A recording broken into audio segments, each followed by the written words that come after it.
सोलापुरातील पूनमगेट परिसरात गोकुळ शुगर कारखान्याविरोधात सुरू असलेल्या शेतकरी आंदोलनाचा आज तिसरा दिवस आहे. थकीत ऊस बिलाच्या मागणीसाठी शेतकरी आक्रमक झाले असून आंदोलनस्थळी जोरदार घोषणाबाजी करण्यात येत आहे.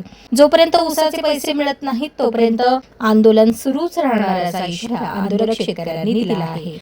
आज आंदोलनाचा तिसरा दिवस आहे. आता मगाशी आमची सन्माननीय तहसीलदार जमदाडे साहेबांसोबत चर्चा झाली. त्यांनी आम्ही आमच्या शिष्टमंडळासोबत त्यांची भेट घेऊन त्यांना RRCच्या संदर्भात कारवाई करण्याचं त्यांनी आश्वासन दिले.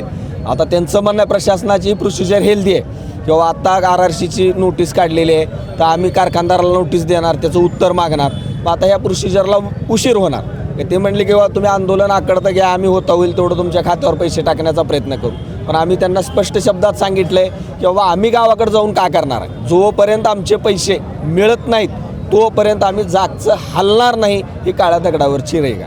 आत्ताची आंदोलनाची जी दिशा आहे ती वरचेवर आपण वेगळ्या पद्धतीनं ती दिशा बदलत राहणार आहोत. कारण जर प्रशासन आम्हाला सहकार्य करत नसेल, आमची दखल घेत नसेल तर आम्हालासुद्धा त्यांना त्या पद्धतीनंच आंदोलन आम्हाला चालवावं लागेल. नाही, कारखान्याचा ना आमचा काही संबंध नाही. आम्ही 8 महिने झाले त्याच्यात संपर्कात आहोत. ना तो भेटतोय, ना आमच्याशी बोलतोय, ना आमचं कागद घेतोय. जरी घेतलं तर हां हो होच म्हणतोय. मग आम्ही किती दिवस त्याचं ऐकायचं? ही कुठली पद्धत आहे? त्याची भाषा बोलण्याची व्यवस्थित नाही.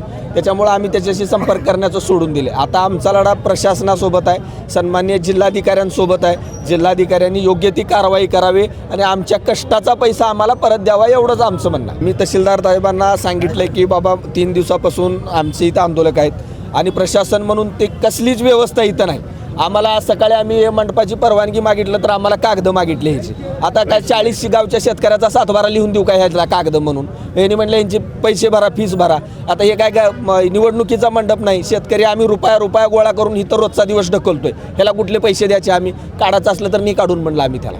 आम्ही स्पष्ट प्रशासनाला आमची विनंती आहे, किमान आमची व्यवस्था तर करा पैसे मिळेपर्यंत.